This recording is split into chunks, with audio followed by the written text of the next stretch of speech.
Assalamualaikum warahmatullahi wabarakatuh. Alhamdulillahirabbil alamin wa bihi nasta'inu ala umuri dunya waddin. Assalatu wassalamu ala asyrofil anbiya'i wal mursalin wa ala alihi washabihi ajmain wa ba'du. Ibu kepala sekolah SD Catang 2 yang saya hormati beserta Dewan Guru SD Catang 2. Juga tak lupa saya aturkan terima kasih kepada Kepala Sekolah SD Catang 1 yang bisa hadir di tempat ini pula beserta Dewan Gurunya juga ya. Marilah kita panjatkan puji dan puja syukur kehadirat Allah Subhanahu wa taala karena telah memberikan kesehatan kepada kita sehingga kita bisa menghadiri acara diseminasi menyebarkan pemahaman dan penerapan pengalaman budaya positif. Sholawat serta salam marilah kita curahkan kepada junjungan kita yaitu Nabi Muhammad SAW. Semoga kita akan mendapat syafaatnya di yaumil akhir kelak. Amin ya rabbal alamin. Bapak dan Ibu Dewan Guru yang saya hormati, sekali lagi saya ucapkan terima kasih ya kepada rekan kita yang sudah hadir di tempat ini yaitu SD Catang 1 ya. Saya mengucapkan banyak terima kasih atas kehadirannya. Kita akan belajar bersama-sama. Baiklah, karena waktunya sudah siang, saya akan mulai materi yang saya dapatkan dari pendidikan guru penggerak ya. Di sini saya akan membahas modul 1.4 tentang budaya positif. Saya sebagai PDGP dari Kabupaten Serang, angkatan 10 dari SD Catang 2 akan memaparkan materinya sebagai berikutnya. Sebelumnya saya bertanya, ada yang tahu apa itu budaya positif?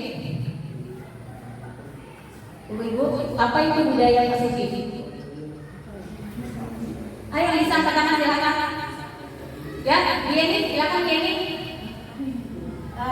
Sesuatu yang dianggap baik. Iya, sesuatu yang dianggap baik. Yang lain? Yang lain? Yang lain? Wita, apa itu budaya positif? Ya, yang dianggap baik dan Yang baik ya. Ya, yang lain ada lagi? kebiasaan yang dianggap baik. Ya, ada ya kebiasaan. Ya, betul ya kebiasaan. Ya, ya. Jadi budaya positif itu adalah gimana ya? Kebiasaan budaya itu kan yang membudaya yang biasa. Positif baik ya. Berarti budaya positif adalah kebiasaan. Nah, ini.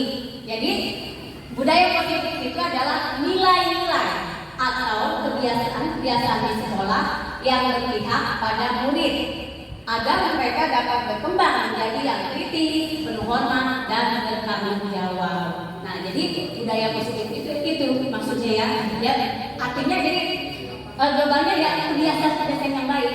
Ya itu. Ya.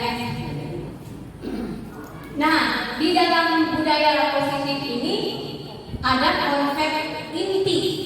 Ya, konsep inti budaya positif yaitu ada perubahan paradigma belajar. Lalu ada lagi disiplin positif. Selanjutnya ada nilai-nilai kebajikan. Ada kebutuhan dasar manusia, ada motivasi perilaku manusia, ada posisi kontrol guru, ada keyakinan kelas, dan ada segitiga restitusi. Nah, di dalam budaya positif ini konsep intinya ini ya. Jadi nanti ini akan dipelajari. Sebelumnya biar semangat coba semuanya berdiri dulu. Berdiri biar semangat. Sepertinya kan ini udah siang ya, jadi biar semangat dulu, biar semangat. Kita tepuk semangat dulu ya. Bisa ya tepuk semangat ya? Ya, tepuk semangat.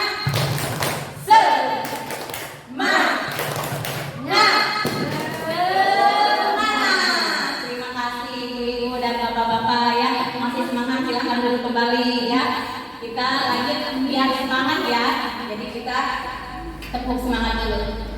Nah, di sini ada yang pertama yaitu pembelajaran dengan paradigma baru. Nah, apa sih paradigma Ada yang tahu apa? Apa ini?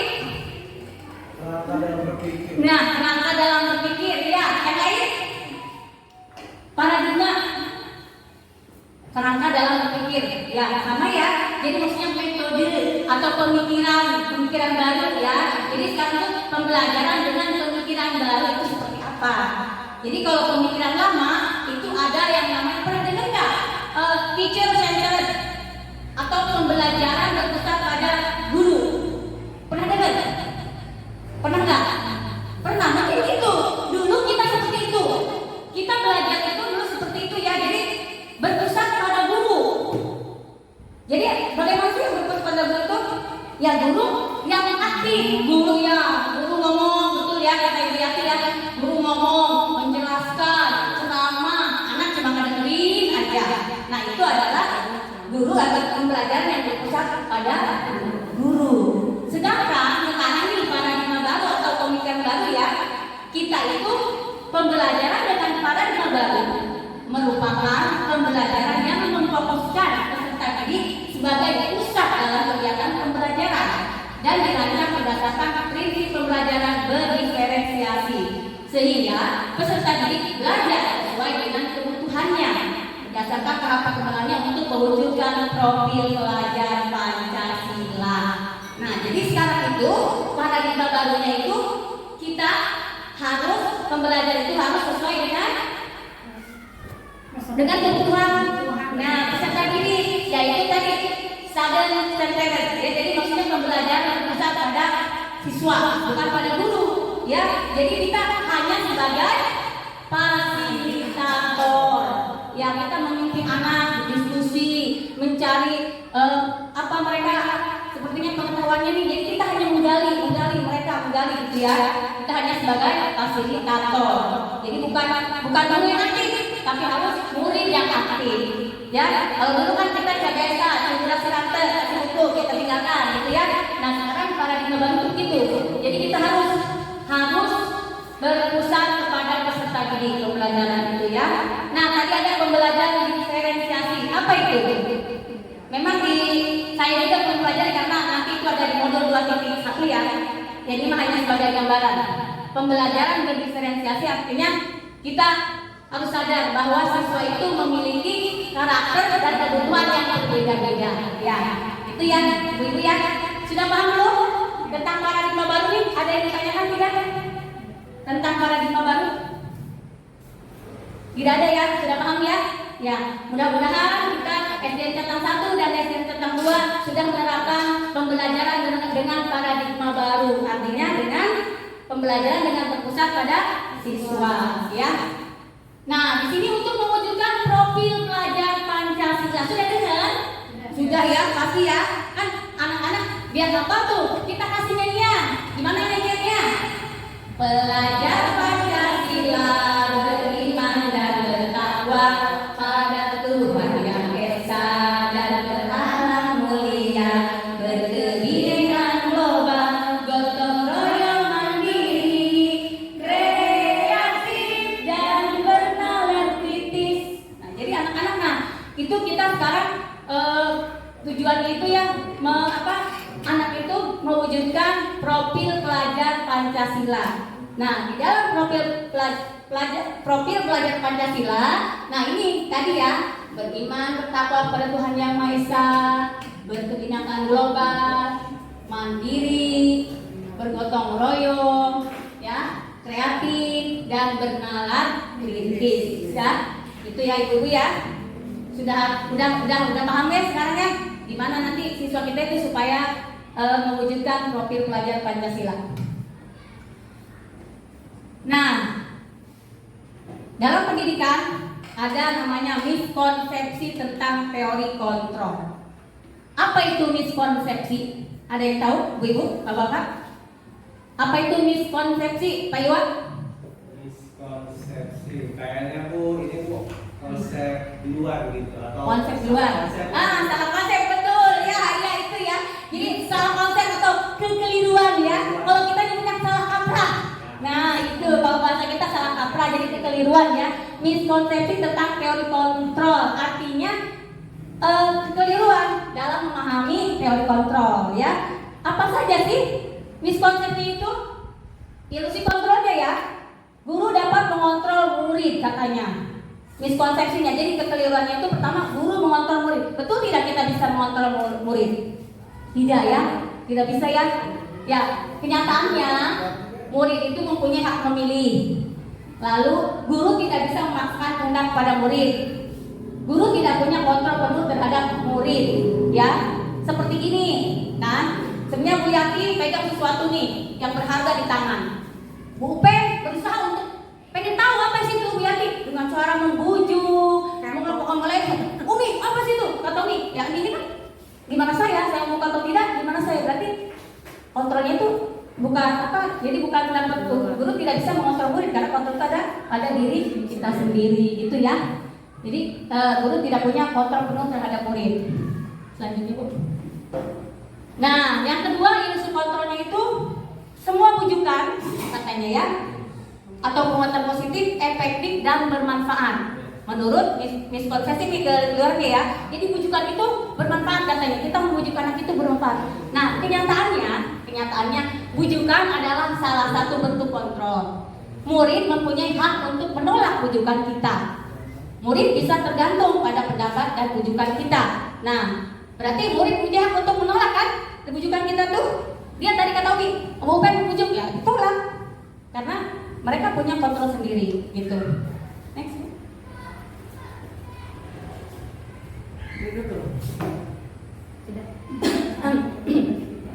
Nah, selanjutnya miskonsepsi tentang teori kontrol yang ketiga, ya.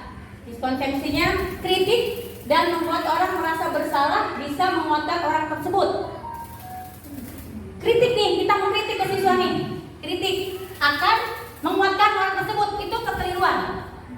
Salah, ya berarti miskonsepsi itu kan kekeliruan. Berarti kenyataannya menjalankan murid dan membuat kritik tidak menguatkan tetapi melemahkan. Kalau kita kritik nih ke murid nih, ya, maksudnya dengan keras, kan? Tapi murid itu akan merasa lemah ya. Contoh mereka datang siang, lalu kamu kenapa datang siang aja?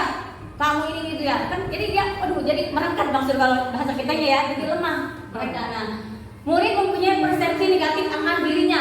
Lalu dia, saya jelek ya, berarti ya. Nah, jadi dia punya pemikiran yang negatif tentang dirinya. Adanya krisis identitas atau identitas gagal pada muridnya, nanti mereka akan merasa identitasnya itu akan gagal gitu, nggak rusak ya.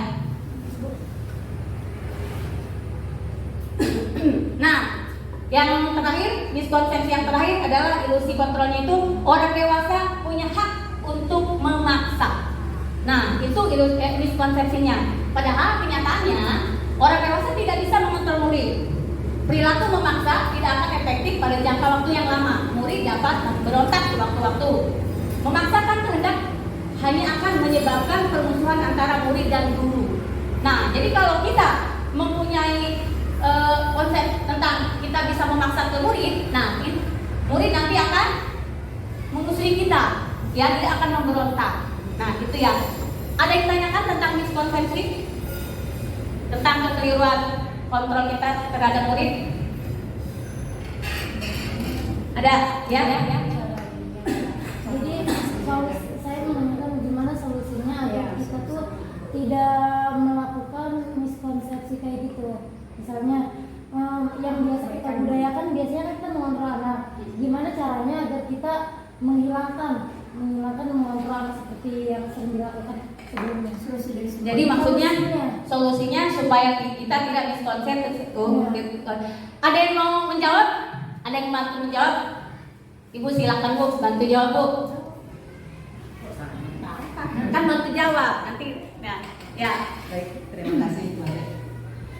Terima kasih juga kepada Bita yang telah bertanya. Tadi pertanyaannya bagaimana supaya kita bisa tidak melakukan miskonsepsi yang seperti yang sudah dijelaskan oleh Bu Ade. Nah, solusinya kita kembalikan. Tadi kan kita pembelajaran kita itu kan sebagai pembelajaran yang berdiferensiasi. Artinya apa? Bahwa pembelajaran kita ini berpusat pada peserta didik. Nah, kita kembalikan kepada peserta didik apa yang mereka inginkan. Misal tadi, kalau kita menjadi pengontrol murid, kamu nih nakal, bener. Nah, kita harus balik. Kalian ini maunya seperti apa? Nanti setelah materi ini akan dibahas lanjut sama Bu Ade. Ada ini dengan keyakinan kelas. Nah, di sana kita nanti berperan sebagai fasilitator untuk peserta didik supaya kita tidak menjadi teacher center atau pembelajarannya berpusat pada guru. Memang sekarang kita harus mulai membiasakan menanyakan apa keinginan siswa, bukan kita memaksakan keinginan kita kepada siswa. Mungkin seperti itu. Ya. Nanti dilanjutkan dengan keyakinan kelas. Bagaimana Bita? Ya, terima kasih Bu Iin. Tepuk tangan buat Bu Iin. Ya itu tadi ya. Jadi, nanti sebentar. Jadi sebetulnya seperti itu tadi. Jadi kita harus menanyakan supaya tidak miskonsepsi itu, menanyakan pada siswa maunya seperti apa, pembelajarannya pengen bagaimana. Jadi kita tidak memaksakan kehendak kita, gitu ya. Iya, Pak Didi, silakan. Jadi tak masalah ya, hanya meneruskan pertanyaan dari Ibu Ita. Oh iya, silakan ya, boleh. Kan kita pertanyaan itu tentang solusi ya. Ya. Solusi.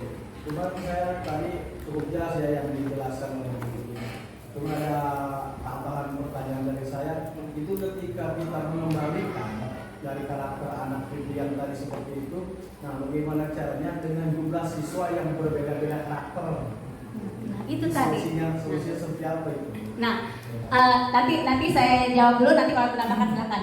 Jadi dengan tadi kan pembelajaran berdiferensiasi, kita harus tahu karakteristik dengan cara mendiagnosa awal. Ada nanti namanya asesmen diagnostik, ya. Tapi kita belum ke situ. Nanti saya ada yang mau menambahkan nggak? Coba nanti saya Bu Iin ya, siapa tahu kayaknya kan tadi masih nyambung ke Bu Iin, kayaknya menambahkan lagi Bu Iin. Silakan Bu. Kita sama-sama belajar ya. Gimana tadi pertanyaannya Pak Didi? Ya, yang tadi Beda-beda karakter, Bu. dibalikan ke karakter anak kan. Beda. Bagaimana kalau dalam satu kelas itu Banyak siswanya banyak? Kalau misalkan siswanya hanya 1-2 mudah ya. Ya. Tapi kalau siswanya yang berbeda-beda, ini bagaimana mengontrolnya? Ya. Nah, tadi Gitu. benar yang dikatakan oleh Bu Ade, sebelum pembelajaran biasakan kita melakukan asesmen awal atau yang dulu disebut dengan asesmen diagnostik. Tujuannya apa asesmen awal ini? Ini untuk mendeteksi apa di dalam kelas ini, apa aja sih siswa kita ini, ada yang seperti apa saja. Nah, seperti itu ya. Misalkan dari 40 siswa ada ternyata 5 orang siswa di atas rata-rata. Di atas rata-ratanya apa? Bukan nilainya. Kalau asesmen awal itu bukan nilai ya, tapi kelakuannya. Bisa kelakuan, bisa nilai. Oh ini saya mendeteksi ada 5 siswa yang kurang dalam menjawab soal. Ternyata siswa ini ada 5, kita telusuri apa yang menjadi penyebab dari 5 siswa ini tidak dapat menjawab soal. Kita yang harus aktif mencari solusinya. Itulah kenapa kita disebut fasilitator pembelajaran, Pak.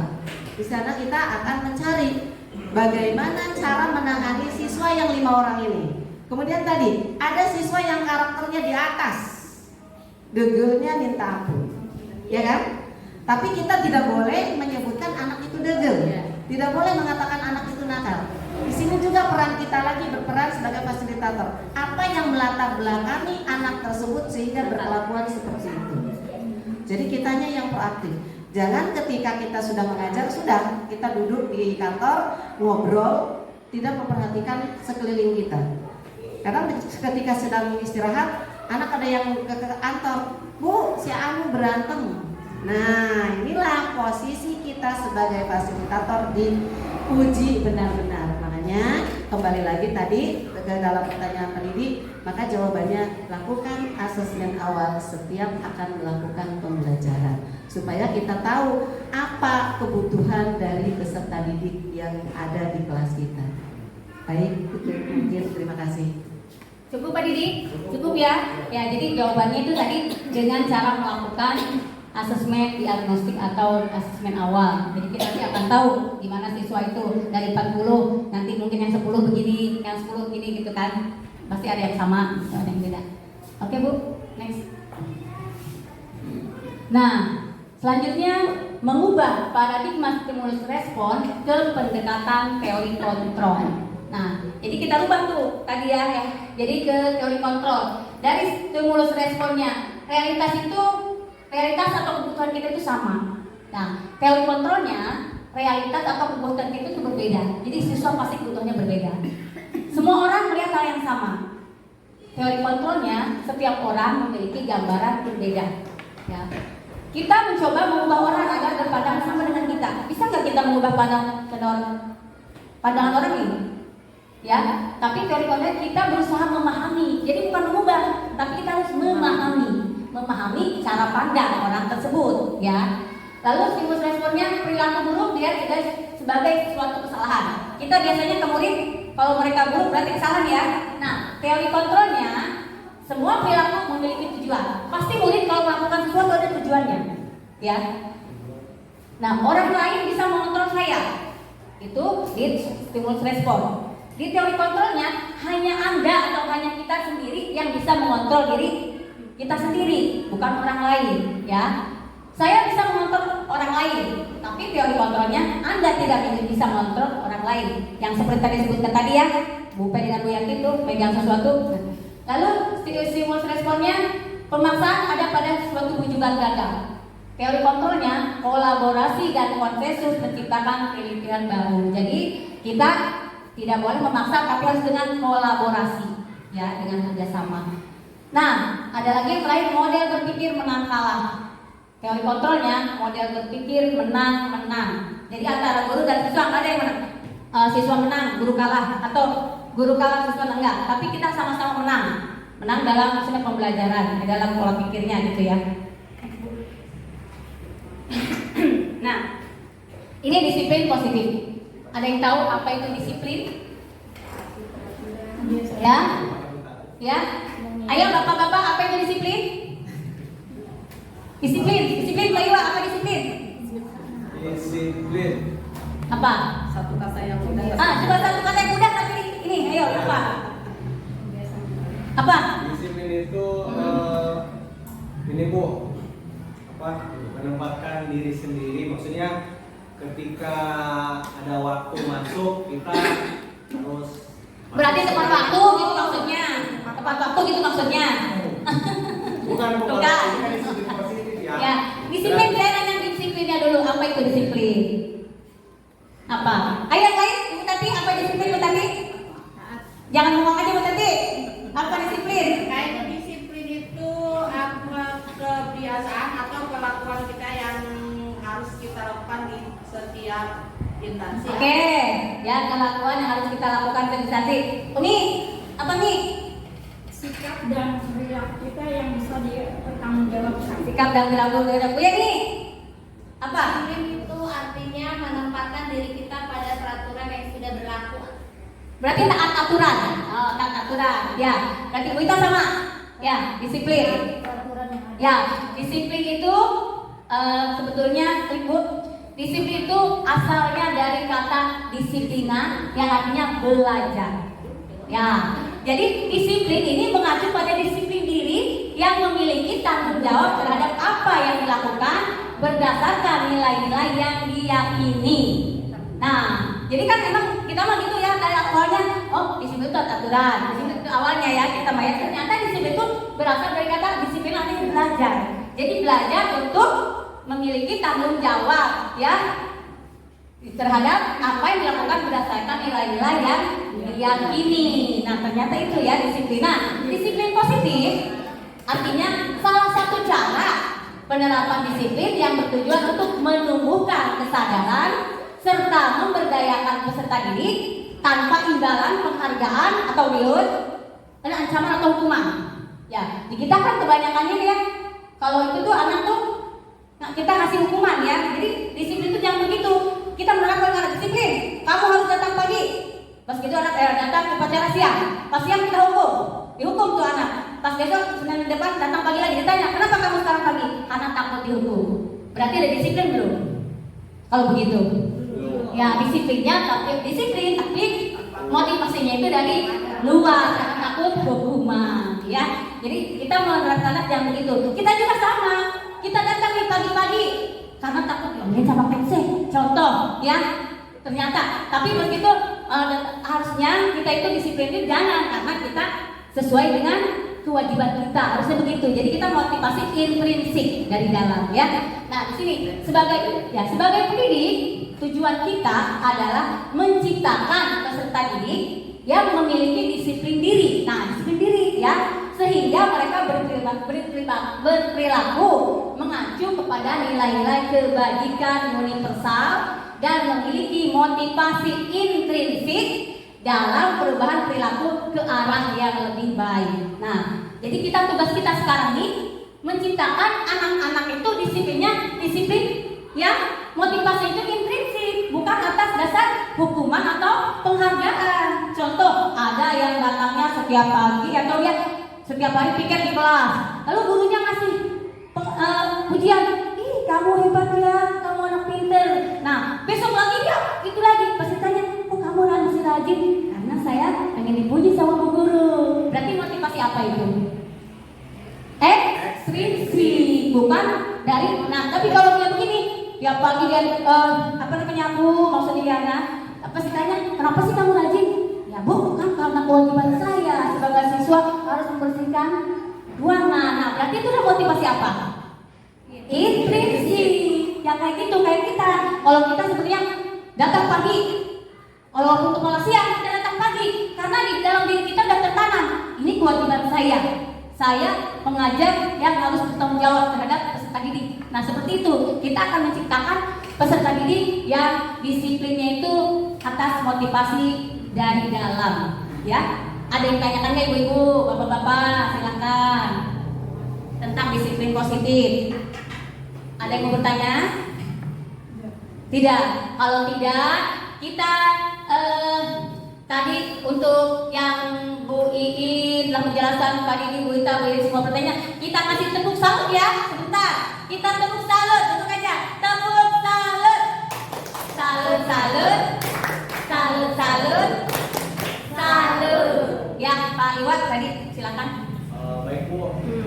Saya kiranya bagaimana itu Bu? Kira-kira untuk memotivasi anak agar mereka itu disiplinnya intrinsik, tidak ekstrinsik dari guru gitu.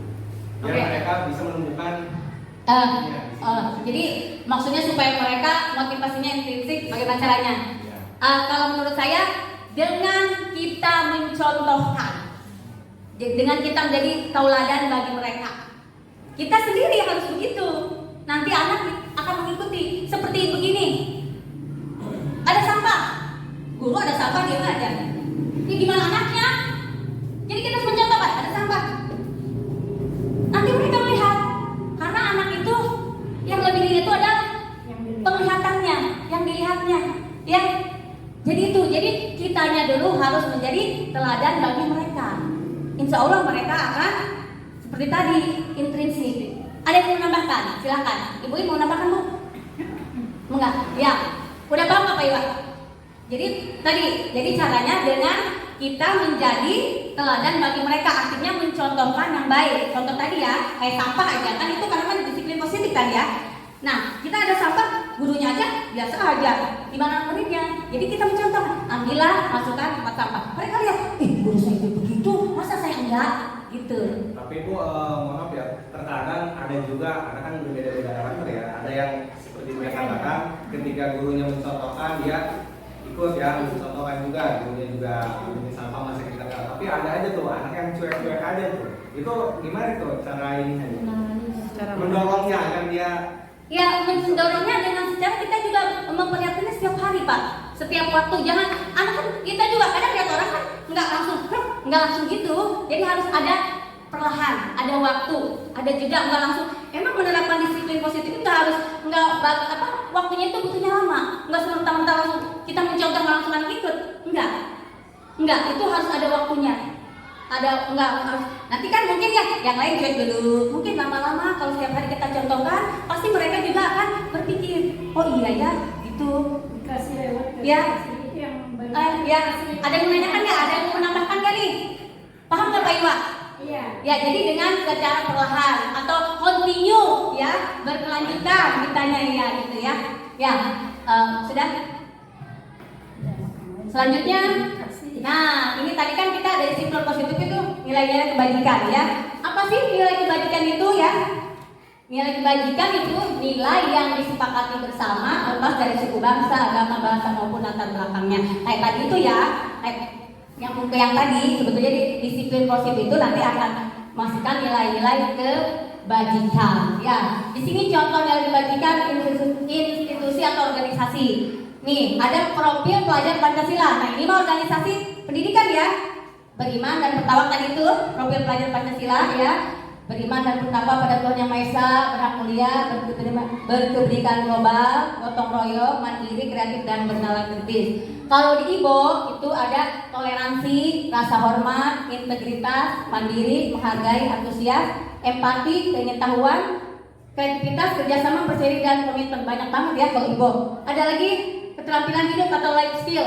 Itu dapat dipercaya, lurus hati, pendengar yang aktif, tidak merendahkan orang lain, dan berikan yang terbaik dari diri. Ini contoh-contoh bajikan institusi organisasi. Kalau kita yang profil pelajar Pancasila.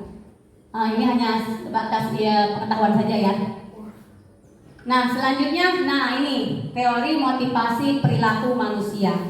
Nah jadi setiap manusia itu perilakunya itu pasti ada motivasinya. Begitupun peserta didik kita. Ya, satu motivasinya itu apa? Satu, untuk menghindari ketidaknyamanan atau hukuman.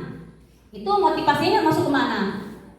Eksternal. Kayak tadi tuh, ya, siswa yang tadi datang upacara siang, ya. Tapi ketika kita kasih siang kita hukum, pas Senin depan dia pagi ditanya kenapa, karena takut hukuman. Berarti dia masuknya ke motivasi eksternal. Nanti di sini apa yang akan terjadi apabila saya tidak melakukannya? Tadi kalau saya datangnya siang lagi, nanti saya dihukum, gitu kan? Nah itu berarti motivasi eksternal. Yang kedua, untuk mendapatkan imbalan dari orang lain. Tadi itu siswa ingin mendapatkan reward dari Bu Sri. Contoh ya, kelas 1 datangnya pagi terus dikasih hadiah sama Bu Sri. Besok terus jadi kenapa kamu pagi terus? Karena pengen hadiah dari Bu Sri. Jangan, nah ini adalah motivasi eksternal, ya. Nah, lalu yang ketiga, untuk menghargai diri sendiri, menjadi insan sesuai harapan kita. Nah, ini sebetulnya yang kita harapkan dari setiap diri kita, anak-anak juga. Jadi supaya motivasinya itu sesuai dengan motivasi internal atau intrinsik ya, untuk tujuan disiplin positif ini. Jadi supaya kita tuh untuk, saya datang pagi. Kata murid ditanya sama kita, kenapa sih kamu sudah datang pagi? Ya karena kewajiban saya Bu, saya sebagai pelajar harus belajar. Begitupun kita datang pagi, ya walaupun absennya siang, kita datang pagi. Kenapa? Ya karena tanggung jawab saya sebagai pendidik nih. Ya, jadi kita berarti intrinsik kan, bukan kepala anaknya berang baik, saya berang. Nah itu berarti motivasi eksternal atau ekstrinsik. Ya, jadi harus kita mulai sekarang ya. Ya, ya, ini buat saya sama ya, kita sama, kita kan lagi belajar ya Pak Irfan ya. Jadi kita itu diharapkan menjadi insan yang menghargai diri sendiri. Karena waktu di pertanyaan LMS juga begitu. Jika Anda datang tepat, tidak ada aturan, tapi Anda tepat waktu, nah itu berarti Anda masuknya kemana? Mau siang apa mau walaupun tidak ada aturan, contoh. Nah, ya saya akan datang pagi karena kita menyadari tanggung jawab kita sebagai pendidik, gitu. Ya, ada yang tanyakan? Silakan, Bapak Ibu. Ada yang tanyakan nggak? Cukup, paham ya? Sampai di sini ya, tidak ada yang tanyakan? Ya, udah masih semangat nggak? Masih semangat? Kalau ya supaya semangat, sekarang berdiri, semuanya berdiri ya, berdiri ya. Kita supaya nggak ngantuk, ikutin saya ya, ikutin gampang lah ya. Kalau ke kanan, kalau ke kiri, kalau ke atas ya. Gini,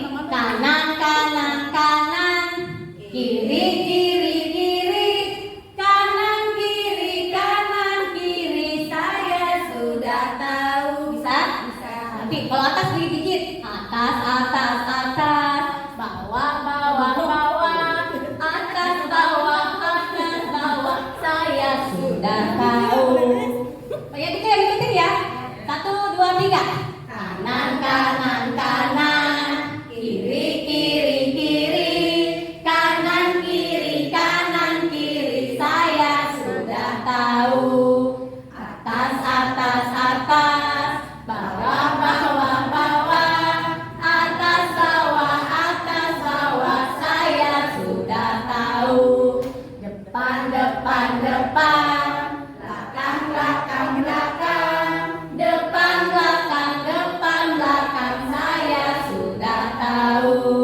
Sudah semangat lagi? Terima kasih untuk kita semua. Silakan duduk kembali ya. Supaya tidak ngantuk ya.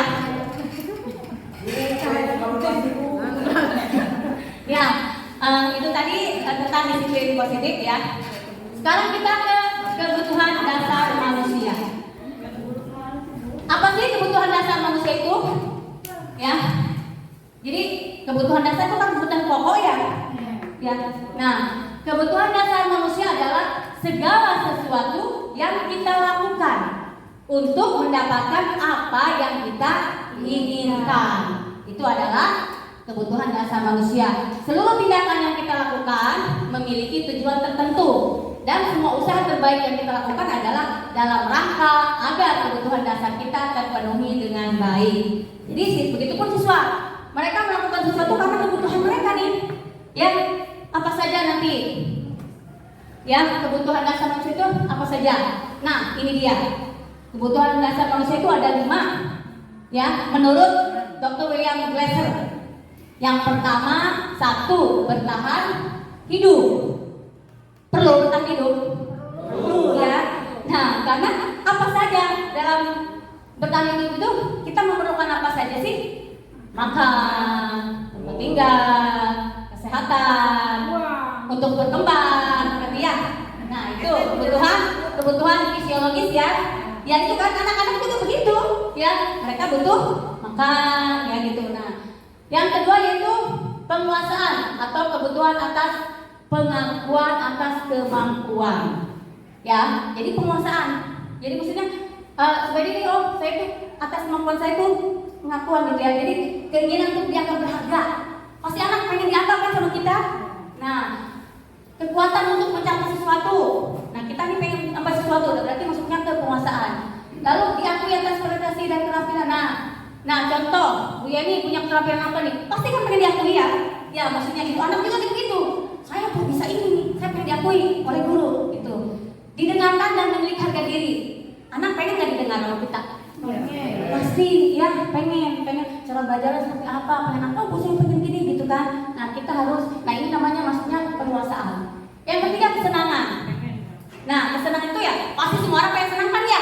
Pengen bahagia, pengen tertawa, begitupun anak pasti karena masih kecil tuh pasti pengen kesenangan.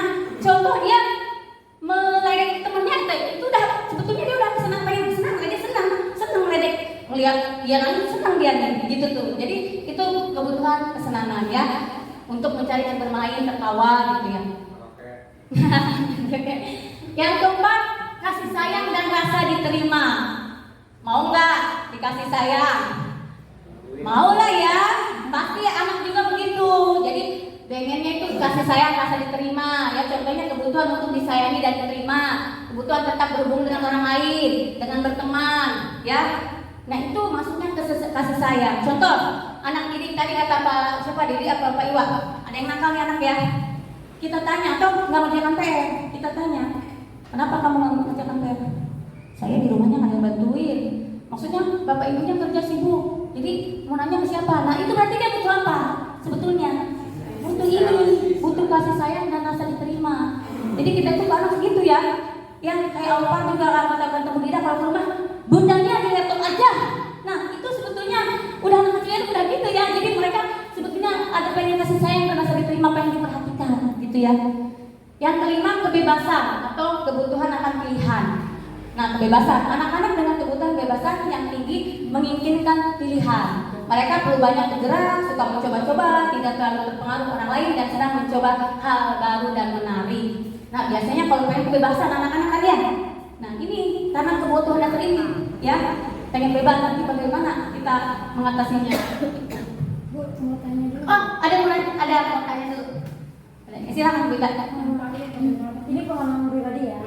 Jadi di kelas saya itu ada seorang murid. Dia tuh kayak bahasa sekarang itu kayak caper gitu ya. Kayak suka cari perhatian gitu ke gurunya, apapun itu suka ditanyakan, diomongin, mau penting ataupun enggak pentingnya. Nah, itu termasuk dari kebutuhan yang mana? Dari yang kelima itu. Ya, perhatian. Iya, kayak kayak cari muka gitu. Iya. Gimana ya bahasanya? Berarti emang katanya waktu kemarin kita diskusi juga begitu, katanya bisa nggak dalam itu kita mengidentifikasinya lebih dari satu? Iya, boleh 3. Dia butuh, dia 1 butuh kasih sayang, dia juga butuh kebebasan. Tapi cari yang mendominasinya, cari yang mendominasinya. Kata pasir seperti itu. Jadi cari yang lebih mendominasi dia itu apa? Apa di yang nomor 4 dia butuh kasih sayang dan rasa diterima, atau apakah dia butuh kebebasan atau kesenangan atau penguasaan? Kayaknya dari yang pengakuan sama kasih sayang. Nah, jadi kita nanti lihat dominasinya. Nah, kita lihat dominasinya ke mana nih anak ini, gitu ya. Kita ada yang menambahkan nggak? Menambahkan Bu? Cukup ya. Jadi seperti itu ya, Bu ya, cukup ya. Jadi boleh emang pasti ada 5-5-nya, cuma cari identifikasi yang lebih mendominasi perilaku anak tersebut. Next. Nah, di sini sekarang kita kan sebagai guru ya, ada 5 posisi kontrol guru terhadap murid katanya. 1, sebagai penghukum. 2, pembuat merasa bersalah. Yang 3, teman. Yang 4-nya pemantau. Yang 5, manajer. Sekarang saya tanya, kita di posisi mana nih sekarang? Kontrol kita sebagai anak, kita sebagai apa sekarang ini? Biasa kebanyakan. Pak Didi, kalau anak salah diapain? Dihukum. Nah, berarti kita mestinya dalam di mana? Di penghukum. Ya, di penghukum ya. Ya, yang lain ada di posisi mana? Bu Yeni, di posisi mana Bu Yeni? Sekarang nih kita nih. Biasanya ada di mana lebih banyaknya? Mantau minta ya. Ya, tapi kebanyakan kita pasti penghukum ya. Saya juga gitu, bener ya. Ayo kamu, usap. Nah, itu penghukum ya. Next. Nah, jadi gini, posisi kontrol itu ya, jadi penghukum. Penghukum itu biasanya guru percaya bahwa cara dia yang terbaik. Menurut guru nih, bahwa itu terbaik, saya mau hukum dia itu. Ya kayak pikiran saya juga begitu ya. Emang bagusnya mau dihukum gitu. Lalu guru menggunakan hukuman fisik atau verbal. Nah, seperti ya kalau fisik ya tadi itu, usaha, ya lari 100 keliling putaran gitu ya. Nah, lalu kalau bicaranya dia gini, kamu salah terus. Nah, itu udah menghukum. Udah jadi penghukum. Kita ngomong gitu aja, kamu salah terus. Itu sudah jadi penghukum. Lalu ada lagi, selalu pasti kamu yang terakhir. Kalau kerjakan tugas kelas nih, pasti kamu yang terakhir melulu. Nah, itu udah penghukum juga. Lalu patuhi aturannya ya, awas kalau kamu salah. Nah, udah ancaman kan? Nah, kalau kita udah mengancam murid itu juga udah termasuk hukuman. Ada yang tanyakan? Sampai sini posisi kontrol penghukum. Berarti kita kebanyakan di sini ya. Kebanyakan masih di sini ya kita ya. Saya juga merasa seperti itu ya. Nanti setelah ini kita mudah-mudahan setelah ada materi ini kita bisa berubah ya. Next. Nah, yang kedua posisi kontrol pembuat rasa bersalah. Di sini guru menggunakan intonasi yang lebih rendah atau lemah lembut, atau mungkin keinginan untuk membuat situasi yang tidak nyaman. Guru menggunakan kalimat agar murid merasa bersalah atau kasihan pada guru, seperti ada yang salah ya. Mungkin guru ngomongnya panggil anaknya, ibu sangat kecewa pada kamu. Nah, itu udah murid udah merasa bersalah ini. Ini di posisi kita itu udah membuat rasa bersalah. Lalu berapa kali ya bapak atau ibu harus memberitahu kamu? Lalu ada lagi, bagaimana kalau orang tuamu tahu atas kesalahanmu? Nah, saya sudah ngomongin ke anaknya ya. Berarti saya masuknya ke pembuat merasa bersalah. Ya, kalau anak tidak melakukan tugas sesuai mungkin perlu orang tua kamu tahu. Berarti itu udah kita masuk ke pembuat merasa bersalah. Ya, next. Posisi kontrol yang ketiga yaitu teman. Kalau ini kita guru nih sebagai teman ke murid. Ya, guru menggunakan kalimat persuasif dan intonasi atau nada suara ramah untuk mengobrol berarti ramah, ya, karena seperti teman kan.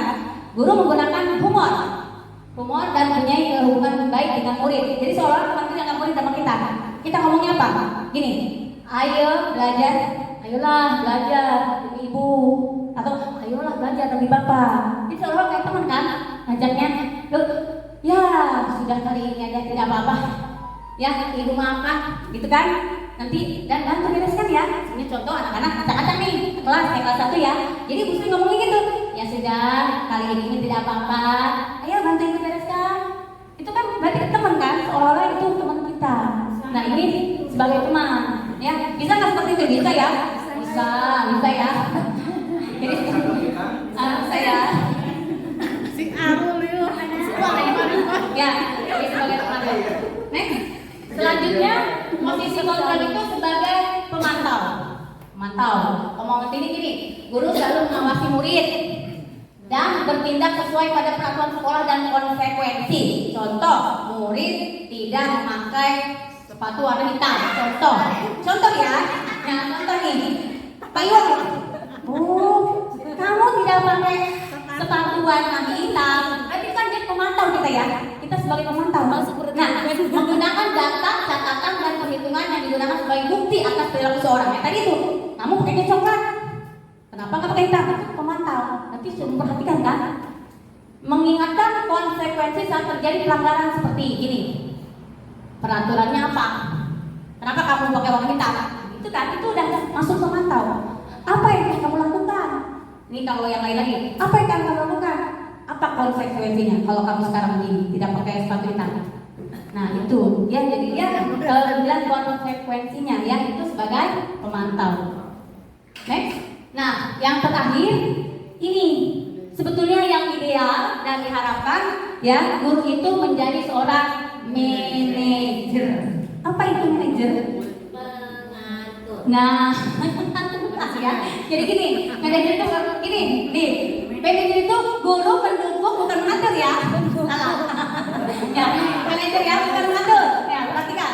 Penjelasannya, guru mendukung murid untuk menemukan solusi atas permasalahannya sendiri.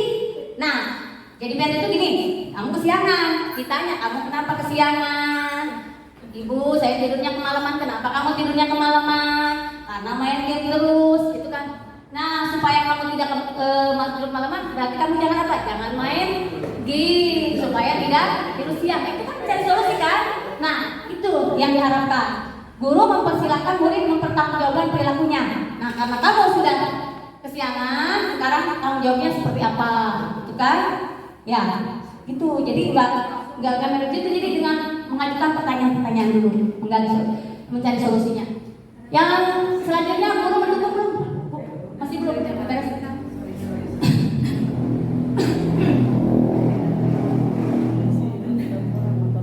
Manajer.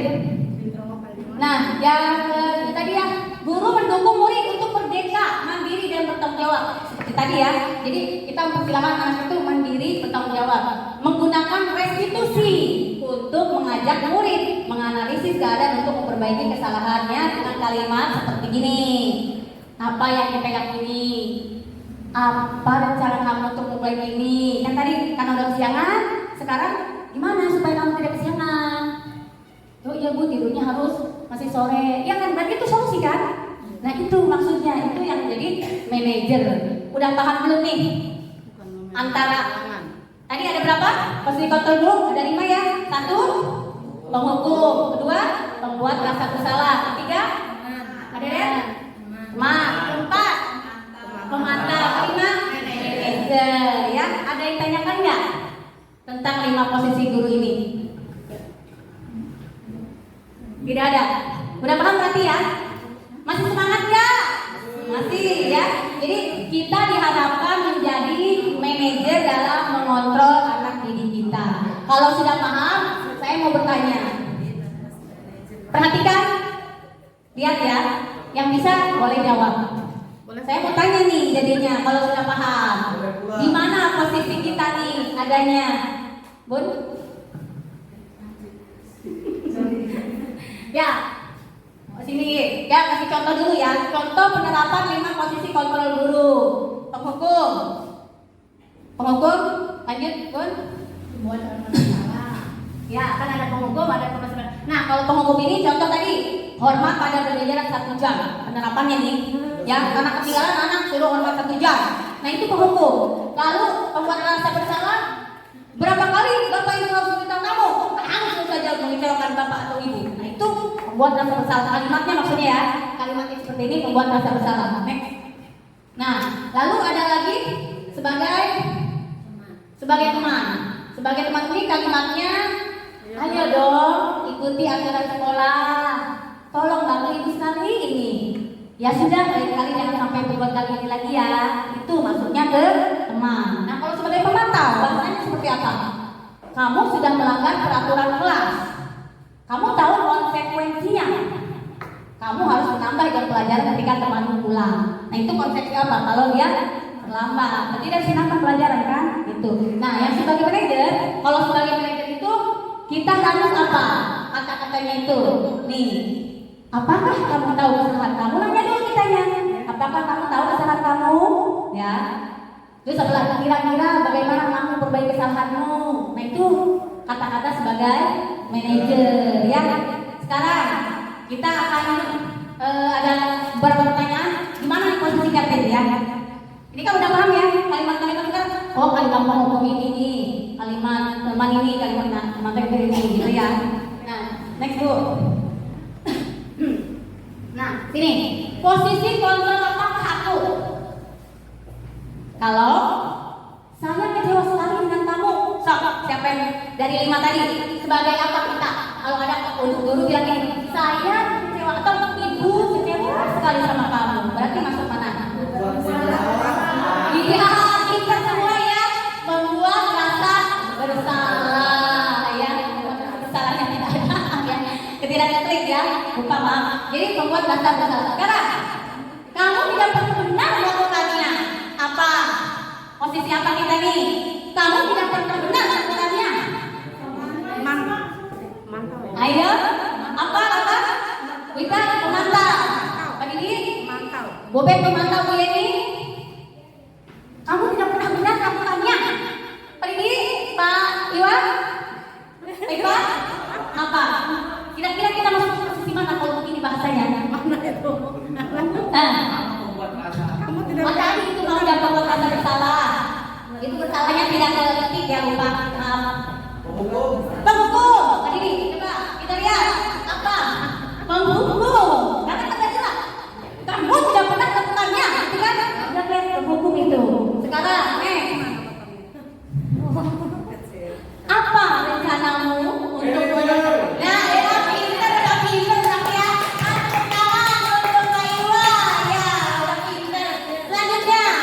ya. Selanjutnya, nih posisi kontrol apakah aku lagi nih? Ayolah lakukan jadi ibu.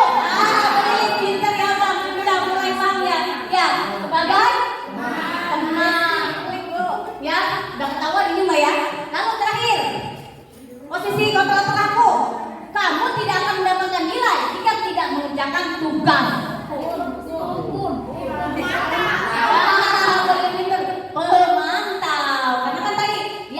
Konsekuensinya ya, paham ya Bapak Ibu? Dari sini ya, sudah paham ya? Beberapa kita posisi ini sebagai ini, posisi sebagai ini. Terima kasih para ibu yang sudah paham ya. Kita lanjut. Nah,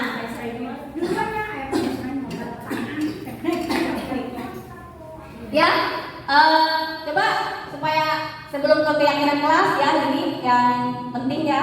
Kita relax dulu tangannya ke atas sini. Ya, ke bawah. Ya. Kita nyanyi profil Pancasila udah bisa ya? Bisa. 1, 2, 3. Pelajar Pancasila beriman dan bertakwa pada Tuhan Yang Esa dan berakhlak mulia, berkebinekaan global, gotong royong mandiri, kreatif dan bernalar kritis. Semangat lagi ya. Baiklah, kita akan ke materi selanjutnya, yaitu keyakinan kelas. Ada yang tahu apa itu keyakinan kelas? Sesuatu yang tahu? Sesuatu yang diterapkan di lingkungan. Ada lagi? Harapan. Ada lagi? Klik pun. Ya, keyakinan kelas. Nah, mengapa sih keyakinan kelas? Mengapa bukan peraturan kelas? Keyakinan itu kan tadi keyakinan itu sesuatu yang diterapkan yang kita yakini kan. Kenapa? Bukan perkara kelas. Sekarang itu kita tahunya kan peraturan kelas atau tata tertib kelas ya. Selama ini ya. Nah sekarang mengapa keyakinan kelas? Mengapa bukan peraturan kelas? Ada yang tahu perbedaan keyakinan kelas dengan peraturan kelas? Sob? Kalau contoh ini Ya. kalau misalnya peraturan kelas itu dibuat dari gurunya, kalau keyakinan kelas bersama-sama mungkin. Nah, ya, tepuk tangan buat kita. Ya, kalau peraturan kelas katanya dibuatnya oleh gurunya saja, tidak melibatkan murid. Tapi kalau keyakinan kelas dibuatnya bersama-sama antara murid dan guru. Next board. Nah, ya perbedaannya, ya perbedaan keyakinan kelas dan peraturan kelas. Salah satu nih perbedaan kunci dari keyakinan kelas adalah penghindaran dari kalimat-kalimat negatif. Kalau peraturan kelas biasanya mencantumkan larangan dan sanksi yang menciptakan atmosfer yang kurang positif. Contoh kan, kalau peraturan itu tidak boleh membuang sampah di kelas, gitu kan? Begitu, itu kan kalimat negatif kan? Nah, lalu kalau keyakinan kelas ini memiliki peran yang lebih kuat dalam memotivasi perilaku positif murid karena mereka merasa terhubung secara pribadi dan meyakini nilai-nilai tersebut. Keyakinan ini lebih dari sekedar aturan.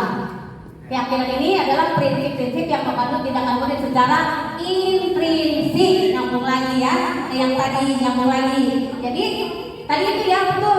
Keyakinan kelas itu kita nyebutnya kalau peraturan identiknya dengan hukuman. Ya, tapi kalau keyakinan kelas itu tanggung jawab. Begitu maksudnya ya. Jadi bagaimana kita nanti membuat keyakinan kelas? Nah, kita akan setiap guru harus membentuk keyakinan kelas ya dengan seperti ini. Nah, satu kalimatnya itu ya bersifat abstrak. Abstrak itu apa sih? Ya, tidak nyata ya, tidak konkret ya. Ya, lalu berupa pernyataan universal yang umum saja. Jadi tidak terfokus gitu ya maksudnya. Dibuat dalam pernyataan positif. Nah, tadi ya. Jadi tidak negatif tapi positif. Sedikit saja agar mudah diingat dan dipahami. Sesuai kondisi kelas dan sekolah sehingga mudah diterapkan. Selanjutnya, semua warga kelas dilibatkan saat membuat keyakinan kelas. Nah itu. Jadi ibu-ibu mulai sekarang ya kita sebagai guru harus membuat keyakinan kelas di kelasnya masing-masing. Ya, tidak punya bukan hanya guru penggerak tidak, tapi semuanya harus membuat. Bukan ada lagi peraturan kelas, tapi keyakinan kelas karena diyakini dan disepakati oleh peserta didik kita. Next book. Nah, contoh kalimat keyakinan kelas ya. Selalu bersikap positif, saling menghormati dan menghargai, berkomitmen terhadap setiap tugas, senantiasa membantu menjaga kebersihan kelas. Ya ini kalimatnya ada yang negatif tidak? Tidak kan? Jadi dia abstrak kan? Kalimatnya abstrak. Tadi sudah sesuai dengan yang aturan tadi. Ya, jadi selalu jadi masih umum gitu kalimatnya itu. Jadi tidak khusus. Lalu tidak ada kata negatif. Selanjutnya, nah ini yang harus kita lakukan sebagai guru itu melakukan segitiga restitusi. Ya, coba Bun diklik. Nah, apa sih segitiga restitusi itu?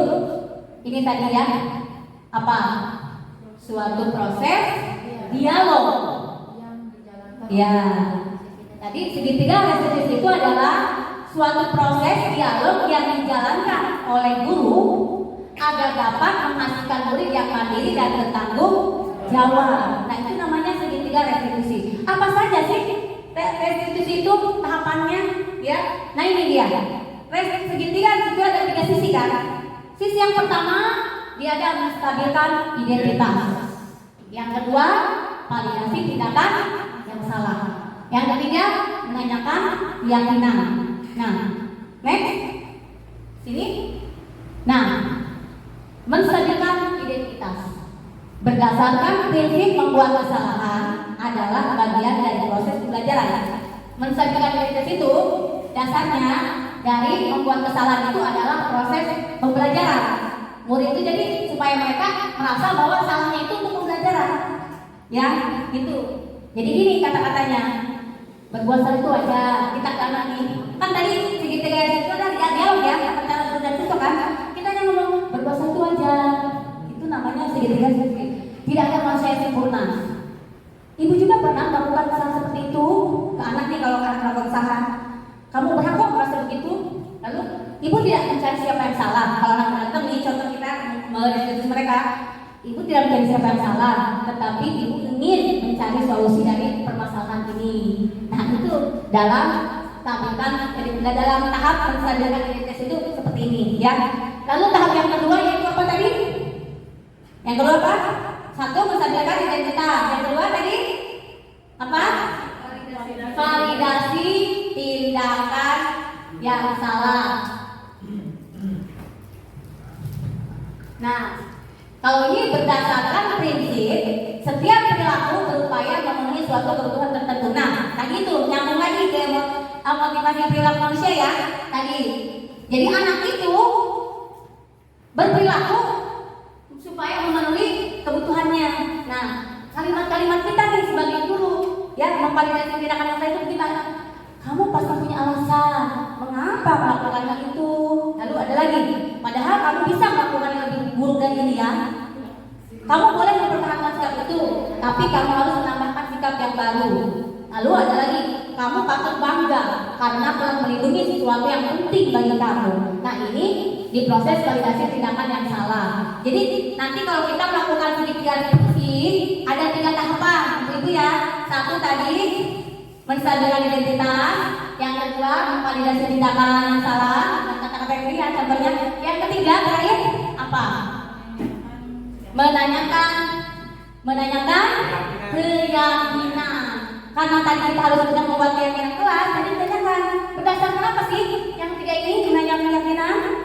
Berdasarkan prinsip teori kontrol, kan gitu, bahwa pada dasarnya kita termotivasi secara intrinsik. Nah kita berpikir secara dari dalam kan, nah, makanya ada yang menanyakan keyakinan. Apa kata-kata kitanya? Apa kata-kata kita? Lalu nilai-nilai apa yang kita sepakati? Selain itu ada lagi, menurut kamu kelas yang ini itu seperti apa? Ada lagi, kamu ingin menjadi orang yang seperti apa sih? Ke anak itu kita nanya. Itu namanya menanyakan keyakinan. Ada yang bertanyakan? Di tahap 3 restitusi ini nanti ada contoh penerapan restitusinya. Nih, seperti ini ya yang saya lakukan. Tapi Mbak ini kurang keras ya.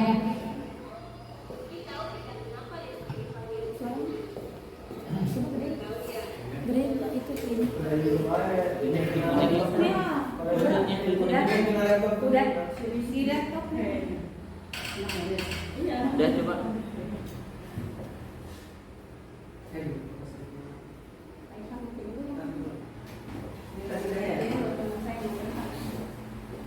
Contoh penerapan restitusi Bu, mati dulu.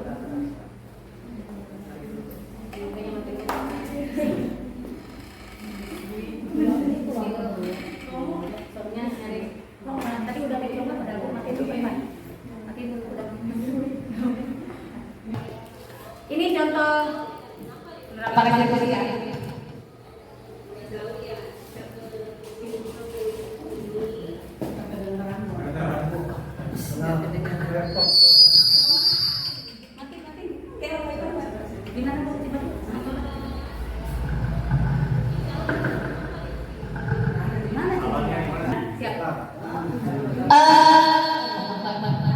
Ini contoh penerapan restitusi ya, tolong diperhatikan.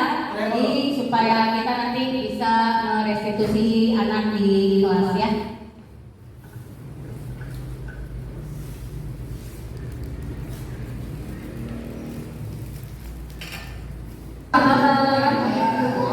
Mungkin tahu tidak kenapa Rizky dipanggil ke sini?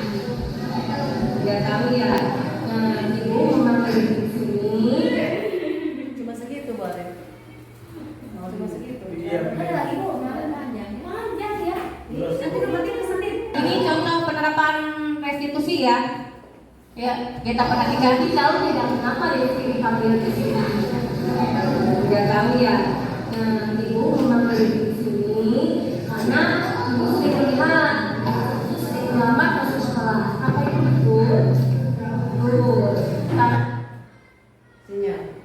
Ya.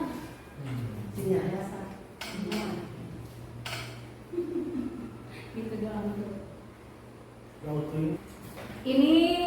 Ini sebuah contoh penerapan restitusi di kelas 5. Silakan perhatikan. Mungkin tahu tidak kenapa Rizky dipanggil ke sini? Tidak tahu ya. Nah, ibu memanggil di sini karena ibu sering melihat itu sering terlambat masuk sekolah. Apa itu? Tuh. Sekarang ibu tanya, kalau ibu boleh tahu, kenapa paling sering datang terlambat masuk kelas? Kesiangan? Ya, kenapa bisa kesiangan? Oh, gitu main game ya? Itu maksudnya ya? Sehingga Rizky lupa waktu. Nah, tapi menurut Rizky, main game sampai lupa waktu itu perbuatan baik atau tidak? Tidak. Nah, tapi Rizky tahu ya kenapa?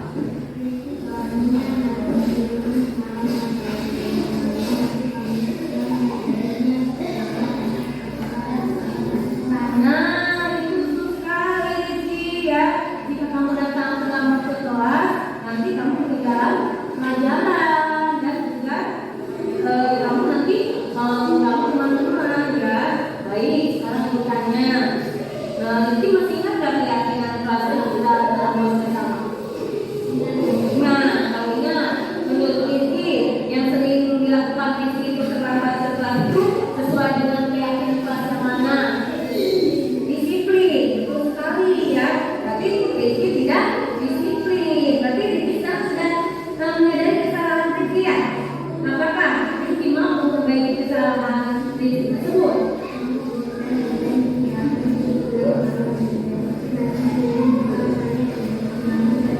Nah, bagus ya, berarti Rizky harus berjanji tidak akan diulang lagi supaya tidak yang bagus itu Rizky ya. Ya, terima kasih Rizky sudah berjanji. Sekarang Rizky boleh kembali ke kelas. Nah, itu dia tadi ya sebuah contoh penerapan restitusi di kelas 5 ya. Nanti ibu-ibu juga nanti mencoba menerapkan di kelas masing-masing ya. Ketika anak ada masalah sepertinya kesiangan atau tidak mengerjakan PR ya, atau tidak ikut upacara, kita lakukan segitiga restitusi ya. Boleh Bu ya? Nah, dari semua tadi ya kita mempunyai kesimpulan dengan memiliki kombinasi pemahaman, keterampilan dan sikap yang tepat, guru dapat efektif menerapkan program disiplin positif dan menciptakan lingkungan belajar yang mendukung pertumbuhan dan perkembangan positif siswa. Guru mampu merefleksikan dirinya sebagai among atau manajer yang menuntun murid-murid menjadi insan yang mandiri, merdeka, dan bertanggung jawab sesuai dengan standar nasional pendidikan. Nah, mungkin cukup itu ya ibu-ibu materi dari saya. Kurang lebihnya saya mohon maaf. Saya akhiri dengan assalamualaikum warahmatullahi wabarakatuh. Tepuk tangan untuk kita semua. Tapi saya juga ingin merefleksikan ya. Kita merefleksikan hari ini. Refleksi tentang kegiatan hari ini. Jadi apa yang ibu-ibu rasakan setelah mendapat materi budaya positif ini? Silakan nanti diisi di sini ya.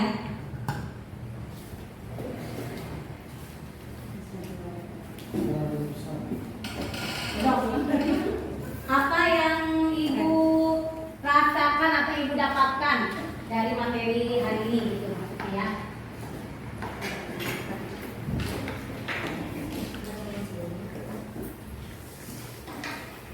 Operator haus.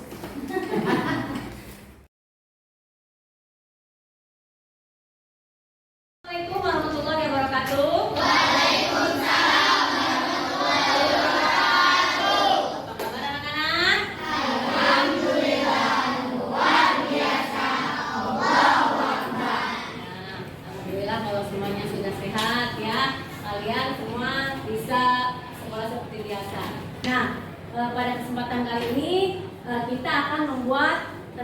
keyakinan kelas.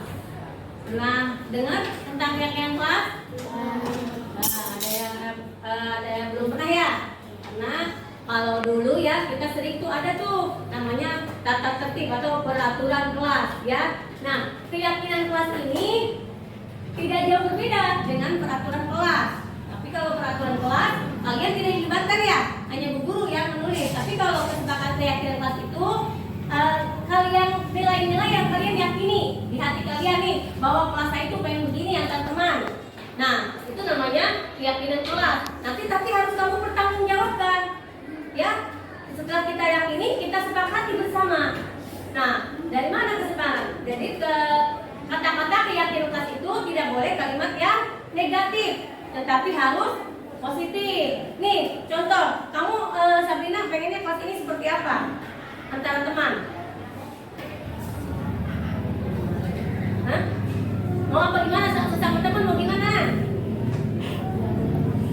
Ya, tidak boleh negatif, itu kan kalimat negatif. Berarti positifnya saling menghargai. Contohnya begitu. Berarti saya pengen tuh kayak kelasnya saling menghargai. Nah, jadi nanti kalian menulis di kertas ya, semuanya menulis nih. Nanti ditempelkan di sini.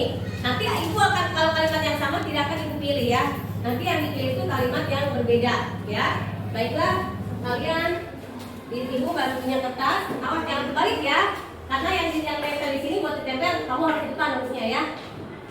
Oke, dibagikan semuanya. Tulis, ayo silahkan. Silahkan keyakinan seperti apa yang kalian mau. Antara teman dan teman, tapi seorang satu ya. Antara teman dan guru, keamanan dan kenyamanan kelas ini kayaknya seperti apa. Silahkan ditulis, satu orang cukup satu. Contoh kayak tadi, saling menghargai, contoh ya, itu contoh. Pegang, aku terbang. Ayo silahkan ditulis, yang sudah punya kertasnya silahkan ditulis. Yuk.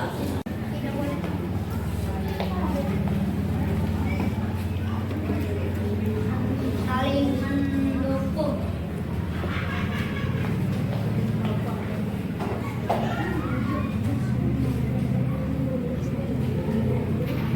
Kalau yang sudah silahkan tempelkan ke papan tulis. Ayo mulai dari laki-laki dulu yang sudah. Yang sudah cepat. Ayo cepat yang sudah. Yuk. Ayo cepat gimana aja kali ini kan luas. Ayo gimana saja yuk. Udah ayo. Sini. Yuk. Tasnya di bawahnya boleh. Lari Evan kamu. Ya udah, ini sudah. Ya. Ya. Cepat sana.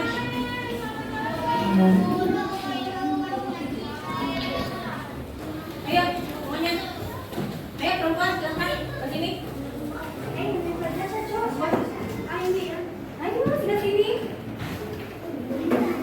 Yang ambil nomornya.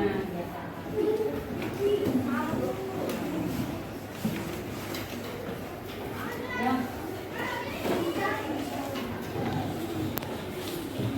Ayo, terus.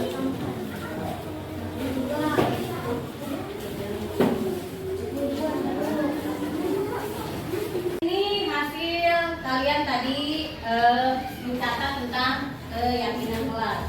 Ada melaksanakan tugas pikir. Kira-kira sesuai dengan kalian yang ini nih melaksanakan tugas pikir? Sesuai. Kalau sesuai, Bu tempel di sini ya. Lalu ada lagi saling membantu. Saling membantu sama yang sama ibu tidak ya, karena sama. Saling menghormati orang lain. Masuk? Masuk. Sudah saling menghormati teman ya. Lalu menghargai guru dan teman. Masuk ya. Saling menolong sama teman. Saling menolong, ini menolong ya. Ya. Buang sampah pada tempatnya.